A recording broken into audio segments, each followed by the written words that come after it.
भगवान बनना है, भगवान के बाजू में बैठना है, वो भगवान बनने की कला को आत्मसात करना है, वो भगवान बनने की हैसियत को हमारे जीवन में लाना है। और अपनी बात चल रही है, आज नया बिंदु है क्या? कौन सा बिंदु है? साधु समाधि। साधु समाधि पर बात चल रही है। साधु की समाधि होती क्या है? आप विचार करना, समझने का प्रयास करना।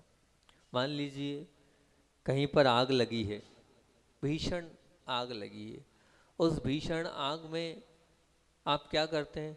सबसे पहले जो कीमती चीज़ है, उस कीमती चीज़ को आप निकालने का प्रयास करते कि किसी तरह से वो कीमती चीज़ निकल जाए। वो बहुमूल्य वस्तु जो हमारे जीवन में बहुत ज़्यादा उपयोगी है, लगता है कि इसकी दुनिया में सबसे ज़्यादा कीमत में, आप सबसे पहले उसे निकालने का प्रयास करते हैं।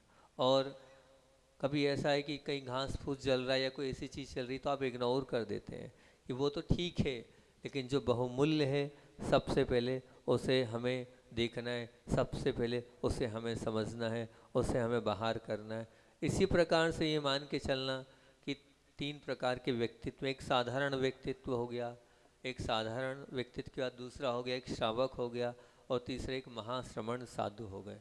अब इन तीनों पर आपत्तियां आई है, इन तीनों पर आपत्ति आई है, तो अब सबसे पहले किनकी आपत्ति दूर करने आप प्रमुखता से स्थान दोगे? जो साधु हैं, उनके जीवन में कोई कष्ट आया है, उनके जीवन में कोई तकलीफ आई है, उनके जीवन में कुछ ऐसा लग रहा है कि कुछ हो गया है, तो सबसे पहले आप कहाँ जाओगे? साधु के जीवन को देखने जाओगे, साधु के जीवन के लिए आप समर्पित हो जाओगे। ध्यान रखना कि लौकिक उपकार करने वाले सैकड़ों लोग दुनिया में हैं जो लोगों का उपकार कर रहे हैं, परंतु अपना आत्म कल्याण करते हुए प्राणी मात्र के कल्याण की भावना रखने वाले जो साधुजन हैं वो बहुत अल्प हैं, बहुत गिनती के। ऐसे साधुओं, ऐसे महामुनियों की, ऐसे तपस्वियों के जीवन में अगर कुछ हो जाए तो क्या करना चाहिए? हमें कहीं से जितना हम कर सकते हैं उतना उनका सहयोग करें, उनके लिए समर्पित हो जाए। यही कहलाती है साधु समाधि। साधु समाधि का मतलब अंतरंग से कहा जाए तो एक ही शब्द है कि दूसरों को संभालने में हम जो कारण बन रहे हैं, और अगर वहाँ कुछ तकलीफ हो रही है तो आप बिना किसी देर करे, बिना किसी विलंब करे, उनकी उन पीड़ाओं को, उनके उन कष्टों को आप अपना समझ लें।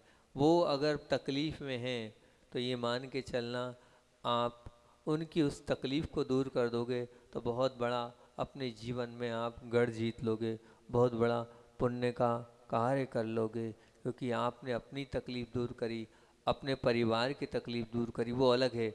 और अगर किसी एक साधक की पीड़ा और कष्ट को आपने हर लिया, वो बहुत बड़ा काम आपने कर लिया। आज का अपना मंगलाचरण है कि तीर्थंकर बनना है, तीर्थंकर बनना है तो साधु के सुमरण की करो चिंता। तीर्थंकर बनना है तो साधु के सुमरण की करो चिंता।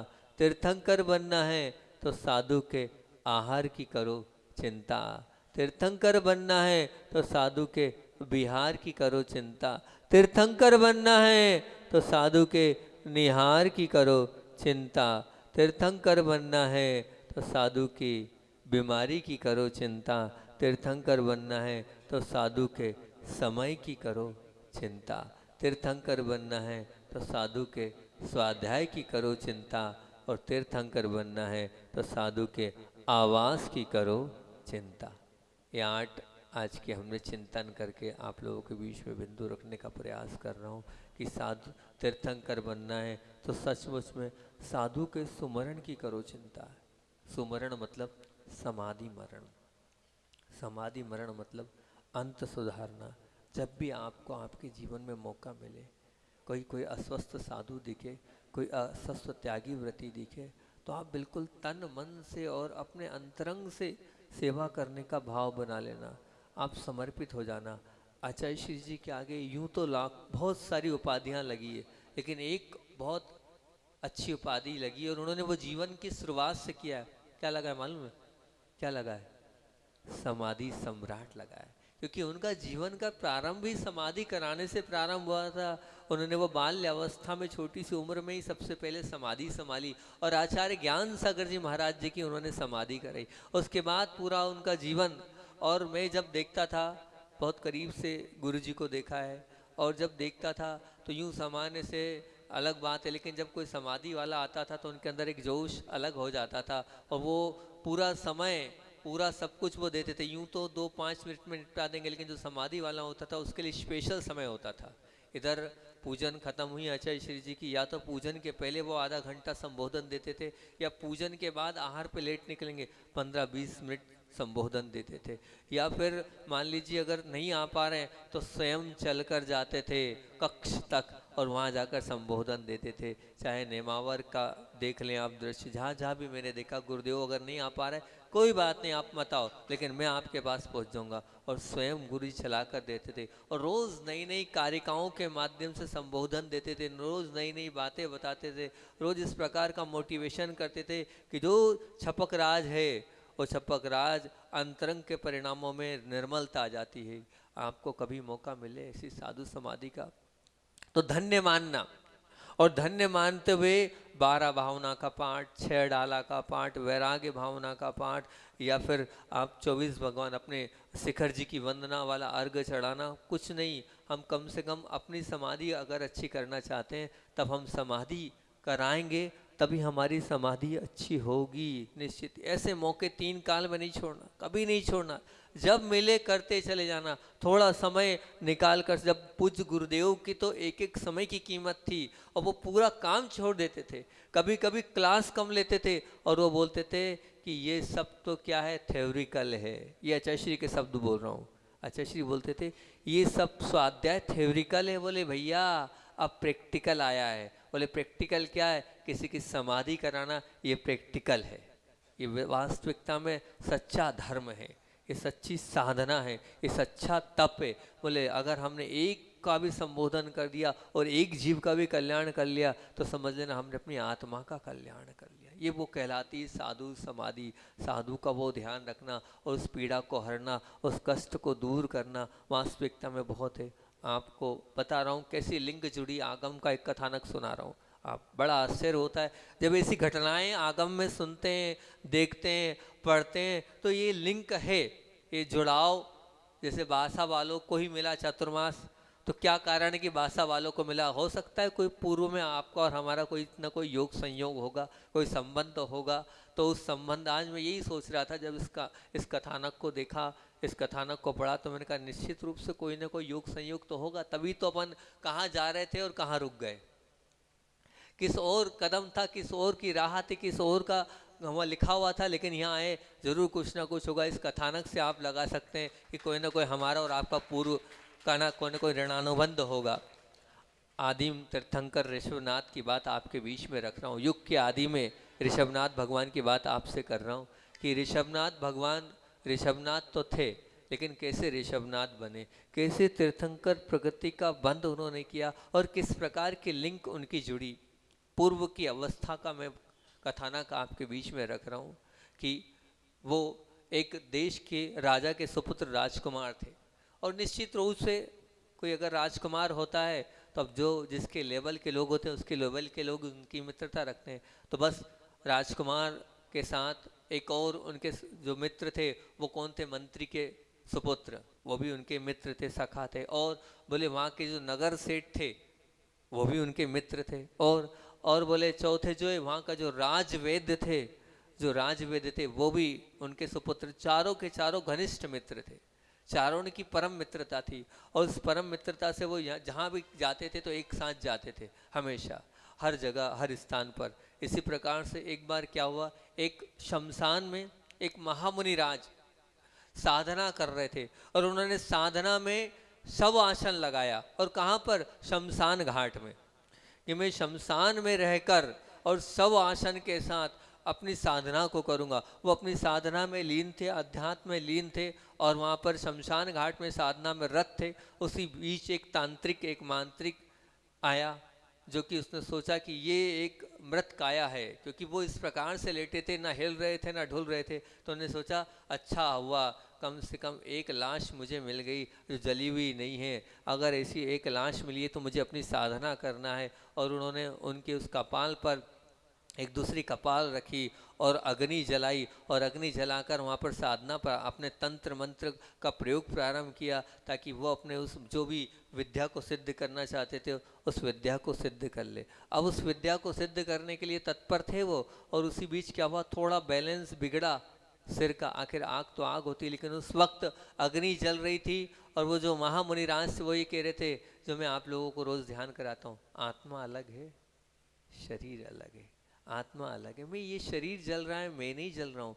वही चिंतन कर रहे थे, उस चिंतन में वो लगे हुए थे, और वास्तविकता में अध्यात्म की उन कारिकाओं में वो डूबे हुए थे। और उस कुछ भी कर लो, शरीर तो शरीर, हल्के से थोड़ा सा उनके अंदर सिरहन आई आग की, और वो जो तेल जो जला रहे थे, वो सब कुछ कर रहे थे, वो एकदम गिर गया। तो उसी वक्त वो तांत्रिक समझा, अरे इसमें तो भूत का वास आ गया, वो घबरा कर एकदम भग गए। लेकिन उसी बीच वो चारों कौन, वो चारों जो एक राजकुमार थे, एक एक मंत्री के सुपुत्र, एक नगर सेठ के सुपुत्र, और एक वैद्य राज्य के सुपुत्र, वो चारों के चारों उस ओर, जैसे ही उन्होंने उस सीन को, उस पूरे दृश्य को दिखाया, भगवान ये तो पूरा सिर जल चुका है, वहीं चारों के चारों लग गए वैयावृत्ति करने। और फिर अनेक प्रकार से औषध किया, उन महामुनि राज को ठीक किया। ठीक करने से, वैयावृत्ति करने से वो ठीक हो गए। उन्होंने सब कुछ छोड़कर उनकी वैयावृत्ति संलग्न हो गए। और कहते हैं कि बहुत आवश्यक कार्य से वो अपने हिसाब से चारों जा रहे थे, पर उन्होंने उस आवश्यक कार्य को विराम दे दिया। बोले सबसे बड़ा काम तो है कि ये जैसे महाश्रमण है, ऐसे साधु परमेष्ठी ये तकलीफ में हैं, और उस तकलीफ को छोड़कर हम आगे जाएं, बिल्कुल नहीं जाएंगे, पहले इनको ठीक करेंगे। और उन चारों ने मिलकर उन महामुनिराज के वैयावर्ती सेवा करी और ठीक कर दिया। और ठीक करने के बाद हुआ भी बहुत अच्छा, वो ठीक भी उनकी वैयावर्ती और सेवा से हो गए। वेद राज्य ने, मतलब जो वेद राज्य के राज वैद्य के जो सुपुत्र थे, अनेक प्रकार की औषध का उनको ज्ञान था, तो उन्होंने एक तेल उसी वक्त वहीं बनाया, लक्षादि तेल कहते हैं, वो वहीं तैयार किया, जो कि घाव और जलन पर और जलने पर लगाया जाता है। अनेक पत्तों के रस से वो औषधि से उनका पूरा उपचार हुआ और ठीक भी हुए। बहुत अच्छी बात है कि उस ऋषभ देव के उस कहना चाहिए कि वो जो राजा के सुपुत्र थे वो कौन थे, वो उनके पूर्व भाव का ऋषभनाथ भगवान का वो क्या था, ऋषभनाथ भगवान के पूर्व भाव की आपको मैं वो बात बता रहा कि वो राजपुत्र आने वाले समय में उस इतनी सी सेवा वैयावृत्ति से क्या बने, तो बाद में तीर्थंकर प्रकृति का बंध उन्होंने उस वैयावृत्ति के माध्यम से किया। और तीर्थंकर बंध की प्रकृति का बंध वहाँ से प्रारंभ हुआ। मात्र उनको प्रारंभ नहीं हुआ, मात्र वही तीर्थंकर नहीं बने, साथ में मैं आपको वही बता रहा था कि क्या मैं बासा और से आपको जोड़ने वाला हूँ। और साथ में वो तीन थे, वो कौन बने, आपको बड़ा आश्चर्य होगा कि वो तीन कौन बड़े। जो दूसरे थे वो भरत चक्रवर्ती बने, जो तीसरे थे वो उनके बड़े सुपुत्र वृषभ सेन बने, जो चौथे वेद के सुपुत्र थे वो बाहुबली बने। ये लिंक देखो वहां से चलती आई, साथ में एक साथ आए, और वो चारों के चारों ने उस वक्त वहां वैयावृत्ति करी और चारों के चारों मोक्ष गए, चारों के चारों मोक्ष गए। चारों ने इस प्रकार के अंदर से वहाँ महामुनिराज की सेवा करी, और सेवा का जो परिणाम क्या निकला कि चारों के चारों ने अपना कल्याण कर लिया और मोक्ष की ओर कदम बढ़ा लिया। छोटा सा बीज बोया, लेकिन वो छोटा सा बीज कहाँ बोया, उत्कृष्ट साधक के लिए बोया। क्योंकि आप जहाँ जिस प्रकार के पात्र को आप सेवा करोगे उतना ही उत्कृष्ट पुण्य आपका बंद होता चला जाएगा। एक सामान्य व्यक्ति की सेवा करोगे वो अलग है, लेकिन एक साधु परमेष्ठी की सेवा करोगे उसका तो कहना ही क्या है। वो सेवा जो है परम उपकारी सेवा होती है, ये कहलाती है साधु समाधि। कि जब भी साधुओं के जीवन में कष्ट आ जाए, पीड़ा आ जाए, आप सब काम छोड़ देना और उनकी समाधि के लिए, उनकी सेवा के लिए तत्पर हो जाना। आपका वो एक एक समय, वो एक एक क्षण, एक एक पल आपका महापुण्य को बंद को कराने वाला होगा। ये मैं आपको सत्य जो घटना आगम की वो मैंने सुनाई है, उससे आपको लगना चाहिए कि क्या होता है। भगवान बने हैं, फालतू की बात नहीं है। चारों के चारों, भले एक तीर्थंकर बने और तीन मोक्ष गए, पर चारों के चारों साधु समाधि, साधु की वैयावर्ती करने से मोक्ष मार्ग चारों का प्रशस्त हुआ। भले उस भाव में नहीं हुआ, अनेक भाव के बाद हुआ, लेकिन बीज तो बो दिया था। आज बीज बोया है तो 2 साल, 5 साल, 10 साल, 20 साल, 50 साल बाद कभी ना कभी तो फल लगेगा। तो जब भी अभी आपको ऐसा बीज बोने का मौका मिले तो उस बीज को छोड़ना नहीं, और साधु समाधि में तत्पर हो जाना, आगे हो जाना। हमें कुछ भी हो जाए, हमें ऐसी वैयावृत्ति का मौका 3 काल में भी नहीं छोड़ना है, ना छोड़े हम। और बताएं तो आगम को उठाकर हम देखते हैं तो आप ये मान के चलना, आप देखें कि राम और लक्ष्मण, जब राम और लक्ष्मण वंश स्थली नगर की जंगल में जा रहे थे, घूम रहे थे, और जब वहाँ देखा कि वहाँ पर कौन कौन, बोले कुलभूषण और देशभूषण। रामायण के कथानक को पढ़ना, कुंथलगिरी से जो मोक्ष पधारे ना, कुलभूषण और देशभूषण दोनों भाई थे, दोनों सगे भाई थे, और दोनों सगे भाई थे कुलभूषण देशभूषण मोक्ष मार्ग पर अग्रसर हो गए। और उस नव मतलब यौवन अवस्था में उन्होंने जो मोक्ष मार्ग को गले लगा लिया, विवाह नहीं किया उन्होंने। एक छोटा सा प्रकरण पंच कल्याणकों में आपने देखा होगा कि किस प्रकार से बचपन में ही, छोटेपन में ही उनको भेज दिया गया था। कहाँ भेज दिया गया था? गुरुकुल में पढ़ाने। और गुरुकुल में पढ़ाने तो भेजा था, लेकिन क्या हुआ, उन्होंने अपनी बहन को बहुत छोटी उम्र में देखा था, और बाद में देखा तो अब मैं करूँगा, तो मैं करूँगा, मैं करूँगा, उसमें दोनों ने वाद विवाद किया। बाद में पता चला युद्ध हम किसके लिए कर रहे हैं? अपनी ही बहन के लिए कर रहे हैं। उस बात को लेकर वैराग्य हो गया, और उस वैराग्य के कारण उन्होंने मोक्ष मार्ग अपना लिया। और मोक्ष मार्ग तो अपनाया उस जंगल में। अब उपसर्ग कौन कर रहा है? तो बोलते हैं वहाँ आया है उपसर्ग यक्ष लोग कर रहे हैं। किनके ऊपर? उन दोनों महामुनि राजों के ऊपर इस प्रकार से उपसर्ग हो रहा था। उस उपसर्ग को दूर करने के लिए मनुष्य भी समर्थवान नहीं थे, कौन पंगा लेगा देवों से? लेकिन राम और लक्ष्मण दोनों ने पंगा लिया। दोनों ने वहाँ पर उन मुनिराजों के, दोनों महामुनि राजों के उपसर्ग को दूर किया। उनके ऊपर जो पीड़ा और तकलीफ कष्ट हो रहे थे, उन कष्टों को हरा। तो ध्यान रखना, मेरे प्राण चले जाए तो चले जाएं, लेकिन कम से कम उन महामुनिराज जो सबका कल्याण करने में तत्पर है, उनके लिए मैं हमेशा तत्पर रहूं, कभी भी पीछे नहीं हटूं। चाहे जो हो जाए, मेरा सब कुछ चला जाए, पर महामुनिराज के लिए मैं समर्पित रहूं। आप बताएं, पाटनी जी के मैंने आंख से आंसू देखे। पाटनी जी मतलब अशोक जी पाटनी। अशोक जी पाटनी ने जब आचार्य भगवान रामटेक में थे और बहुत अस्वस्थ हो गए थे, वास्तविकता में बड़ी परिस्थिति थी, ऐसी परिस्थिति थी कि जब आहार करने गए तो चौके में ही गुरुदेव को चक्कर जैसे आ गए थे और बड़ी परिस्थिति खराब हो गई थी। उस वक्त उन्होंने जयपुर के एक बहुत बड़े वैद्य जिनका नाम चलता है, उनको वो अपने एरोप्लेन से, हेलीकॉप्टर से बिठाकर लाने के बाद कुछ औषधि उनने दी। और जब औषधि दी, वो तो बड़े अच्छे के लिए लेके उनको आए थे, और जब औषधि दी वो औषधि साइड इफ़ेक्ट कर गई, तो वो और तकलीफ़ बढ़ गई। जब तकलीफ़ बढ़ गई तो मैंने देखा कि किस प्रकार से फूट फूट के रो रहे थे। वो ऐसे रो रहे थे वहाँ योग सागर जी महाराज जी के चरणों में। बोले महाराज मैं क्या कर सकता हूँ, मैं अच्छे के लिए लाया था, लेकिन मेरे पाप कर्म का उदय, अब मैं अपने आप को माफ़ नहीं कर पाऊँगा। गुरु जी को कुछ हो गया तो मैं कुछ कर लूँगा, पर गुरु जी कुछ नहीं होना चाहिए। बस ऐसा फूट फूट कर वो अशोक जी पाटनी रोने लगे कि उनको देखकर जो दूसरे थे उनके भी आंख से आंसू आ रहे थे, सब चुप कराने में लगे थे। तो ये स्थिति, क्योंकि लगता है कि हम साधु की सेवा कर रहे थे करना, पर विशुद्धि बहुत अच्छी थी, प्रबल भावना थी। आचार्य श्री जी का स्वास्थ्य, मैं बोलता हूँ किसी वो अशोक जी की भावना थी कि गुरुदेव का वो स्वास्थ्य पुनः वापस से वहाँ पर जो है रिकवर हो गया। नहीं तो स्थिति ये थी कि यहाँ से वहाँ तक चल नहीं पाते थे, यहाँ से वहाँ तक चल नहीं पा रहे थे। ये स्थिति हो गई थी रामटेक में उनकी, और गुरुदेव उनकी भावना वो वहीं रहे, गुरुजी स्वस्थ हुए। और आप बताएं, आपको यहाँ से वहाँ चल नहीं पा रहे। दिवाली के अभी तक ऐसा कभी पीछी परिवर्तन नहीं हुआ। दिवाली के दिन पीछी परिवर्तन हुआ, और दिवाली के अगले दिन गुरुदेव ने विहार किया और 11 या 12 किलोमीटर चल लिए।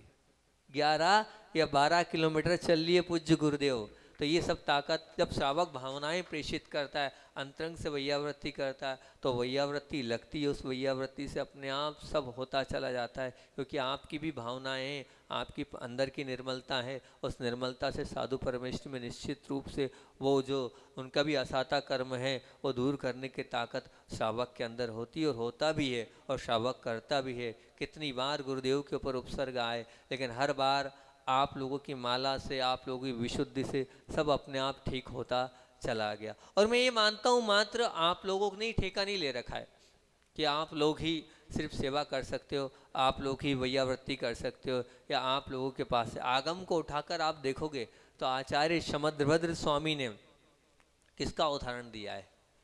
किसका उदाहरण दिया है? पता है आचार्य भगवान ने किसका उदाहरण दिया है वैयावृत्ति में? आपको बड़ा आश्चर्य होगा कि एक भी उदाहरण मनुष्य के नहीं मिले, उनको त्रियंशों के मिले। और उस त्रियंश में भी जिसको आप निर्कष्ट मानते हो, आप जिसको छूना पसंद नहीं करते हो, जिसको अंदर घर में आप घुस जाए तो पूरा सब कर लेते हो, ऐसे सूकर का उदाहरण दिया आचार्य समुद्रभद्र स्वामी ने भी। सूकर का उदाहरण दिया। सूकर तो समझते हैं ना आप किसको कहते हैं? सुअर, पिग बोलते हो आप लोग। उनका उदाहरण दिया वैयावृत्ति के मामले में विचार करना कि किस प्रकार का वो परिणाम होगा। उस समय जब महामुनि राज गुफा में विराजित थे, और गुफा में जब विराजित थे, गुफा में अंदर वहाँ पर ध्यान मग्न थे, उसी वक्त जंगल का राजा कहा जाता है वो शेर, और शेर इस दुर्भावना से आया, जब वहाँ मनुष्य की गंध उसे आई तो वो दहाड़ते दहाड़ते अंदर आ गया, और वहीं पर वो सुअर था, उसने देख लिया और कहा, समझ लिया कि शेर आया है तो निश्चित शेर आया है तो महामुनिराज के ऊपर उपसर्ग करेगा, और महामुनिराज के ऊपर उपसर्ग हुआ तो निश्चित रूप से इनके तो प्राण चले जाएंगे। ताकत नहीं थी। अब क्या सुअर और क्या शेर, आप विचार करना ना, क्या सुअर और शेर की बराबरी हो सकती है क्या? लेकिन नहीं, अपना ओहदा भी नहीं था, अपनी ताकत भी नहीं थी, अपने अंदर से दम भी नहीं थी। मेरे प्राण चले जाए चले जाए, लेकिन कोई बाधा नहीं, पर मैं किसी भी कीमत में साधु के ऊपर उपसर्ग नहीं होने दूंगा, साधु को किसी प्रकार से तकलीफ में नहीं आने दूंगा। ये भावना एक त्रियंश की, ये भावना आप लोगों की नहीं है, इनकी वो एक सुअर की ये भावना थी, और भिड़ गया वो, लड़ने लग गया वो, और भिड़ा। आप लोग तो जानते ही, इस प्रकार से घमासान युद्ध हुआ और युद्ध हुआ, और युद्ध होने के बाद भी जहाँ सत्य के साथ जीत होती है तो भले हार जाएं, लेकिन अंत में जीत तो सत्य की होती। हुआ ये कि अपने प्राण दे दिए किसने? सुअर ने। सुअर भी मर गया और शेर भी मर गया। दोनों की घमासान उस युद्ध में, दोनों के प्राण चले गए, दोनों का स्वाह हो गया। लेकिन दोनों के प्राण जाने के बाद भी आप अगर अंत देखोगे तो क्या हुआ? एक गया नरक में और एक गया स्वर्ग में। दोनों के प्राण गए, लेकिन एक काय के लिए लड़ रहा था कि साधु के लिए लड़ रहा था, गुरु के लिए लड़ रहा था, धर्म के लिए लड़ रहा था। और कौन? त्रियंश। वो भी कौन? शुकर। जिसे आप अंदर पसंद नहीं करते, टच हो जाए तो आप नहा लेते हो, सोचते हो किसको मैंने टच कर दिया। वो शुकर, वो काय के लिए लड़ा? वो धर्म और गुरु के लिए लड़ा। वो ऊपर जाकर स्वर्ग में ऊंचे देवों में जन्म लिया, और वो जो शेर था वो कहाँ जाकर जन्म लिया? नरक में जाकर जन्म ले रहा है। ये कहलाता है परिणाम। वैयावृत्ति का छोटा सा बीज भी अंकुरित अगर आपने जीवन में कर लिया है तो आप बहुत बड़ा कार्य अपने जीवन में कर लोगे। ये मान के चलना। आचार्य भगवान बोलते थे हमेशा कि जिस प्रकार से एक मंदिर बनाया जाता है, और उस मंदिर को जब निर्माण किया जाता है तो नींव से लेकर ऊपर तक मंदिर बनाया जाता है, लेकिन मंदिर बनाने के बाद सबसे महत्वपूर्ण क्या होता है? कलश चढ़ाना। कलश चढ़ाने का अपने आप में बहुत बड़ा महत्व होता है। तो पूज्य गुरुदेव ने यही कहा कि वो कलश चढ़ाने का जैसा महत्व होता है, ऐसे ही ध्यान रखना समाधि कराने का बहुत महत्व होता है। एक पूरे जीवन का वो कलशा होता है। वो कलश चढ़ गया तो वो पूजनीय जीवन बन जाता है। अगर कलश नहीं चढ़ा तो वो मंदिर पूजनीय नहीं होता है। तो अपने सबके जीवन को पूजनीय बनाना है तो समाधि मरण कराना है। और मैं तो आपसे इतना कहूँगा कि कभी भी आपको मौका मिल जाए, और नहीं भी मौका मिले तो चला कर करना, कि कहीं समाधि हो रही है तो समाधि में कहीं ना कहीं मेरा योगदान मिल जाए। आचार्य श्री ने सबसे कहा था, साधुओं सब लोग जब ब्रह्मचारी थे, कि नियम ले लो, जीवन में कम से कम एक समाधि तो मैं कराऊंगा, उस समाधि के शुरू से लेकर आखिर तक मैं रहूंगा। वो बीज गुरुदेव ने बोया था, और जब जब भी संघ में समाधि का मौका आया तो हमने तो पूरी तरीके से पूरे समर्पित भाव के साथ वह समाधि के लिए तत्पर रहे। हमेशा कभी पीछे नहीं हटते थे समाधि के में। तो आपको मैं अपना एक प्रकरण बता रहा हूँ कि संघ में मैं जब भी रहा हूँ तो अष्टमी और चतुर्दशी को गुरुदेव ने एक बार कहा था कि कम से कम साधक को अष्टमी, गृहस्थ के लिए, गृहस्थ से श्रावक पे आ गए, वो गृहस्थों को अष्टमी चतुर्दशी के दिन बोले सब बाहरी सबका त्याग करके मंदिर में रहना चाहिए, और इस प्रकार से उस पर्व को बनाना चाहिए। अष्टमी चतुर्दशी महापर्व होता है। फिर उन्होंने साधकों को संबोधन करके कहा था कि जो साधक अष्टमी और चतुर्दशी के दिन उपवास करता है उसको प्रायश्चित लेने की आवश्यकता नहीं है। जो साधक, लेकिन कौन सा, चाहे कुछ भी हो जाए, किसी भी कीमत पे हो जाए, मैं अष्टमी करूंगा, चाहे वो सप्तमी को अंतरा हो, छठ को अंतरा हो, पंचमी को अंतरा हो, बोले वो जो साधक होता है वो महान होता है, जो अष्टमी चतुर्दशी के दिन लगातार बिना उसके उपवास करता है, उसको उसके जीवन में कहीं प्रायश्चित लेने की आवश्यकता नहीं होती, वो शुद्धि उसकी अपने आप हो जाती है। अच्छा, इसने शब्द बोले और हमारे अंदर एक अंदर ही वो कुछ बोलते थे, वो भावना होती थी कर लें, करने के लिए हम होए, और उस पर ऐसा कहा, और वो उत्कृष्ट साधक होगा जो अष्टमी चतुर्दशी के दिन प्रतिमा योग। फिर उन्होंने उदाहरण दिया कि देखो श्रावक लोग शमशान घाट में जाकर प्रतिमा योग लगाते हैं, और उन्होंने उदाहरण दिया। उदाहरण के बाद हमें लगा कि बस हमें भी अष्टमी चतुर्दशी को 10 साढ़े 10 के बाद अगले दिन तक के लिए कायस्तर करके बैठना है, कायस्तर करके बैठना है। तो हमने भी कुछ ऐसे ही प्रारंभ किया, और अष्टमी चतुर्दशी के दिन जो है और अपने पाटे से औषधि वगैरह का काम हुआ, उसके बाद फिर हम उठते नहीं थे, अगले दिन तक के लिए उसी पाटे पर बैठ जाते थे। अब एक बार की बात बता रहा हूँ, बम्बई के एक श्रावक, जो कि कहना चाहिए कि श्वेतांबर संप्रदाय से थे, लेकिन गुरुदेव की चर्या को देखकर, गुरुदेव के उस चारित्र को देखकर वो कन्वर्ट हो गए, और उन्होंने पूरे, अभी भी उनकी बेटियां जो है प्रतिभा स्थल की प्रमुख दीदियां हैं, उन्नति दीदी और भी 2 3 4 बहनें हैं जो उनकी जो पूरे परिवार की हैं, जो श्वेतांबर हैं। ये बहन तो बेटी पहचानती होगी ना, क्या क्या नाम है दीदियों का? उन्नति, प्रीति दीदी, और नहीं नीरज दीदी नहीं, बम्बई वाली जो श्वेता, वो तो खाते गाँव की नीरज दीदी। तो उन्नति दीदी, ठीक बिल्कुल, प्रीति दीदी और 2 दीदियाँ और हैं। ऐसे 4 5 दीदियाँ हैं जिन्होंने उनने पूरे श्वेतांबर थे, लेकिन श्वेतांबर से वो दिगंबर कन्वर्ट हुए। और उनके जो पूर्वावस्था के पिताजी थे, समाधि का प्रकरण खजुराहो में चल रहा था, अभी वर्तमान में जहाँ पर आचार्य महाराज हैं वहाँ खजुराहो में चल रहा था। अब खजुराहो में चल रहा था, और जयसुख भाई उनका नाम था, जयसुख भाई उनका नाम था। समाधि चल रही थी, और समाधि में चतुर्दशी का दिन था, और चतुर्दशी भी कौन सी? 10 लक्षण की चतुर्दशी।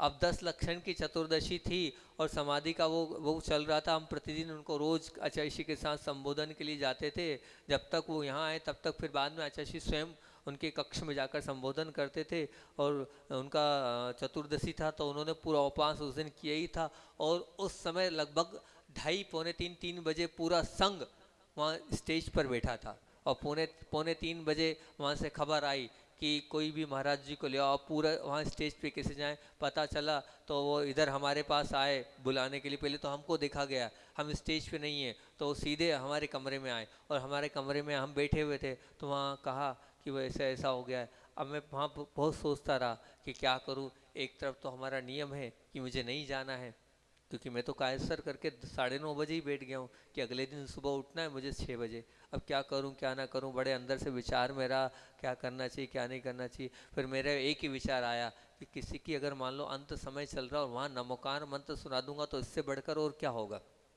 बस फिर मैंने कहा जो होगा प्रायश्चित ले लेंगे, लेकिन अपन चलते हैं। 10-15 मिनट तो मैं लेट हो गया, इसी बीच में क्या करूं क्या ना करूं। और फिर अकेला तो था, पूरा संत भवन पूरा परिसर खाली था, कोई भी नहीं था मेरे अलावा, सब वहीं थे। स्टेज पे चतुर्दशी थी और वहाँ पर आचार्य श्री का प्रवचन चल रहा था। मैं चला गया, मैं गया, जाने के बाद वहाँ देखा स्थिति उल्टी, श्वास चल रही थी। बस मैंने उनको संबोधन दिया। हमने कहा आप तो अब बिना उसके अंदर से मोटिवेशन हुआ, आजीवन त्याग अन्न जल का मैंने खुद ने त्याग करा दिया। मैंने कहा आप तो अन्न जल का त्याग कर दो।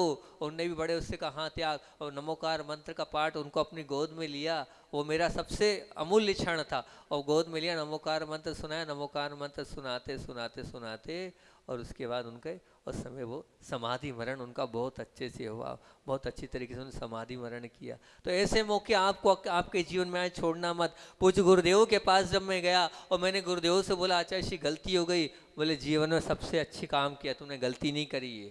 बोले ध्यान करके क्या कर लेते, किसी एक जीव का कल्याण कर दिया, नमोकार मंत्र साधु के मुख से सुना दिया। तो कभी भी ऐसा मौका मिले दुनिया के सब काम छोड़ देना। अगर कोई नियम टूट रहा है तो नियम तोड़ देना, उसकी पूरी छूट मैं आपको दे रहा हूँ। लेकिन ऐसा मौका मिल रहा है तो 3 काल में मत छोड़ना, उस मौके का पूरा पूरा लाभ उठाना। अपना मंगलाचरण है कि साधु का सुमरण की करो चिंता, इस पर अपने चर्चा चलिए। अभी कल अपन बात करेंगे कि तीर्थंकर बनना है तो साधु के आहार की करो चिंता, तीर्थंकर बनना है तो साधु के विहार की करो चिंता, तीर्थंकर बनना है तो साधु के निहार की करो चिंता, तीर्थंकर बनना है तो साधु की बीमारी की करो चिंता, तीर्थंकर बनना है तो साधु के समय की करो चिंता, तीर्थंकर बनना है तो साधु के स्वाध्याय की करो चिंता, और तीर्थंकर बनना है तो साधु के आवास की करो चिंता। इस पर अपन आगे अभी और बात करेंगे। आज तो पहली बोल दिया 2-3 दिन, तो इस प्रवचन को अपन चलाएंगे ही चलाएंगे। आचार्य भगवान के ये बात को रखकर अपनी बात को मैं विराम दूंगा। तो कम से कम जो लोग आहार पर जाते हैं ना, वो बच्चे कल से सुनना प्रवचन। आहार में जाते तो क्या क्या ध्यान रखना चाहिए कल करेंगे। अब अभी अपना पूरा बहुत ज़्यादा एक्स्ट्रा समय हो रहा है। इतनी सी 1 मिनट का संस्मरण गुरु जी को सुनाकर मैं रखता हूँ कि गुरु जी का चमत्कार क्या है। कालानी नगर की बात बता रहा हूँ। इंदौर में हम लोग कालानी नगर में गए और वहाँ पर आचार्य भगवान एक दिन के लिए वहाँ प्रवास था। कालानी नगर की एक माँ थी, बहुत खुजली होती थी, इतनी खुजली कि सब औषधि कर ली, कुछ नहीं हुआ। और अब खुजली तो बहुत हो रही थी कि नहीं, महाराज ने कह दिया कि गुरुदेव का गंधोदक लगाने से सब होता है। तब उन्होंने क्या किया, बोली ली, और बोली ली, और बोली लेने के बाद वो काफ़ी महंगी, कालानी नगर वैसे इंदौर महानगर, वहाँ बोलियाँ सस्ते में जाएगी। और गुरु जी के पाद प्रक्षालन की, यहाँ तो तुम फ्री में कर लेते हो, कोई दिक्कत नहीं। वहाँ बोली ली, और बोली लेने के बाद सुनना, ध्यान रखना कि उन्होंने बोली ली, इधर बोली ली और बोली लेती गंधोदक लगाया। गंधोदक एक ही बार लगाया, सैकड़ों बार नहीं, एक ही बार लगाया। उसके बाद वो एक ही बार में उनका वो खुजली का पूरा वो पीड़ा चली गई। ऐसे पूज्य अतिशयकारी आचार्य वन विद्यासागर जी महामुनि राज की बोधि समाधि परिणाम शुद्धि शात्मोपलब्धि शिव शोक सिद्धि चिंता बड़ी चिंतित वसदाने ताम बंद मानस्य ममास्तु।